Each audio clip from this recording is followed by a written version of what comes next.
señora presidenta. Señorías, a veces desde esta tribuna y en esta Cámara, señorías.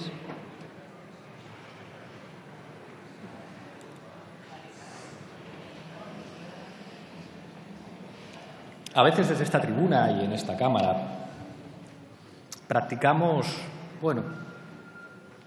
lo que podríamos llamar una política de confrontación. Discutimos, nos echamos en cara cosas. Creo que esta última intervención de Xavi Domènech no representa ese estilo político. Creo que algunas veces, desde esta tribuna, podemos reflexionar. Y podemos reflexionar incluso compartiendo diagnósticos sin que necesariamente compartamos las mismas soluciones. Lo que ha dicho Xavi creo que es algo que deberíamos compartir todos y que es una evidencia simplemente a la vista de la composición de esta Cámara, si lo comparamos con lo que fue este Congreso de los Diputados hasta las elecciones de diciembre de 2015. Ha dicho Xavi, con razón, que este país está viviendo una serie de fracturas y creo que esto es un hecho objetivo. Yo la situaría básicamente en tres. Creo que ustedes compartirán que en este país la crisis económica generó una fractura social, que eso de alguna forma fue una ruptura de una de las claves del éxito del sistema político del 78, que era, un contrato social que aseguraba que en España una parte importante de las clases medias y de las clases populares tenía acceso a una serie de derechos sociales mínimos, de tener una educación de calidad, de tener una sanidad de calidad. Todo esto sería mentira no reconocer que tiene que ver con algunos logros del Partido Socialista, pero que eso de alguna manera saltó con la crisis económica y que la crisis económica puso en cuestión una serie de planteamientos políticos de régimen, de sistema. Creo que ustedes estarán de acuerdo conmigo en que los optimistas planteamientos del señor Tony Blair y el señor Gerhard Schröder fracasaron. Y no es que fracasaran porque yo no esté de acuerdo políticamente con ellos, creo que fracasaron a la vista de la situación del sur de Europa. E incluso parece que han fracasado también en el Reino Unido a la vista del éxito de Jeremy Corbyn. Y que eso puso encima de la mesa un debate que no está resuelto sobre qué políticas sociales y económicas pueden hacer viables un nuevo contrato social en un país del sur de Europa. La segunda crisis o la segunda fractura es la cuestión plurinacional en España. Y esto es una obviedad y esto es algo que arrastra España desde el siglo XVIII y ayer, con mejor o peor fortuna, traté de explicarlo. Y creo que esto en realidad lo compartimos todos, porque si no, no estaríamos hablando de Cataluña. El Partido Popular puede tener una idea de la soberanía identificada con la prohibición de que los catalanes voten, pero entonces están reconociendo explícitamente que hay un problema plurinacional.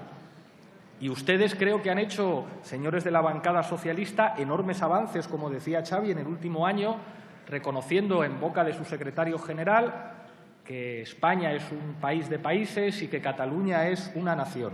Y a lo mejor tenemos diferencias con respecto a las soluciones que hay que tomar. A lo mejor nosotros somos partidarios del referéndum y ustedes no, pero creo que podemos compartir el diagnóstico. La tercera fractura que vive nuestro país es una fractura institucional que tiene que ver con la corrupción.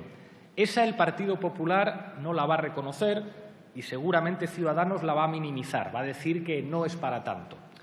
Pero en realidad, en el fondo de su pensamiento, saben que es gravísimo. Estos señores, aunque sean enormemente duros cuando salen a la tribuna y aunque actúen a veces con mucha beligerancia desde su tribuna, desde su bancada, en realidad saben que lo que está ocurriendo en España y lo que está ocurriendo con su corrupción ha atravesado los límites de lo que puede ser aceptable en una situación democrática. Y yo creo que ustedes comparten ese diagnóstico con nosotros. Ustedes han empleado también palabras muy duras para referirse a lo que estaba ocurriendo en el Ministerio de Justicia o en el Ministerio del Interior.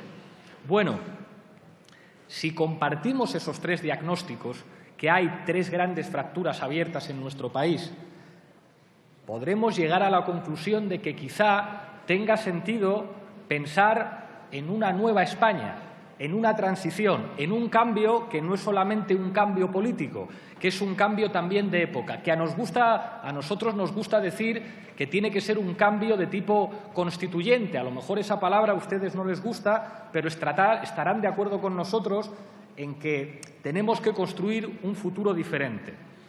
Yo les pediría, ahora que van a intervenir ustedes, que tratemos de reflexionar colectivamente. No les pido que estén de acuerdo con nosotros, no les pido que compren todos nuestros diagnósticos, pero sí al menos reconozcan que estas tres fracturas tienen que implicar un debate de ideas y ojalá un acuerdo político entre nosotros. Porque todos tenemos claro que el modelo social tiene que implicar unas políticas distintas a la lógica neoliberal que estos señores aplican y que quizá durante algún tiempo ustedes aceptaron con algunas figuras como Jordi Sevilla o cuando ustedes aceptaron los planteamientos de Schroeder o de Tony Blair, pero que ustedes mismos reconocen a día de hoy que ya no tienen sentido y que al mismo tiempo hay que plantear que la cuestión plurinacional tendrá que tener alguna solución que no sea el no de estos señores y el mandar a la policía o amenazar con cárcel a los que ponen urnas, que habrá que buscar alguna solución política democrática. Y, por último, reconozcan ustedes que los niveles de corrupción no son en este caso coyunturales, que la corrupción en el Partido Popular está pudriendo las estructuras de nuestro Estado, que cuando nosotros decimos que están parasitando las instituciones del Estado no es un ataque político, como las cosas que nos decimos en esta Cámara, es un diagnóstico que ustedes comparten. Por eso, en el tono reflexivo de Xavi Domènech, les pediría que tratemos de que esta moción de censura sirva de alguna manera para diagnosticar que hay cosas que tienen que cambiar y que para eso, históricamente, es necesario, señorías socialistas, que busquemos el acuerdo y que moderemos todos nuestro tono y que abramos puertas al entendimiento. Creo que nosotros lo hemos hecho, espero que estén ustedes también, no a la altura de sus siglas, que son unas siglas fundamentales para entender la historia de este país y que tienen cosas buenas también, sino a la altura de los retos históricos de España. Muchísimas gracias.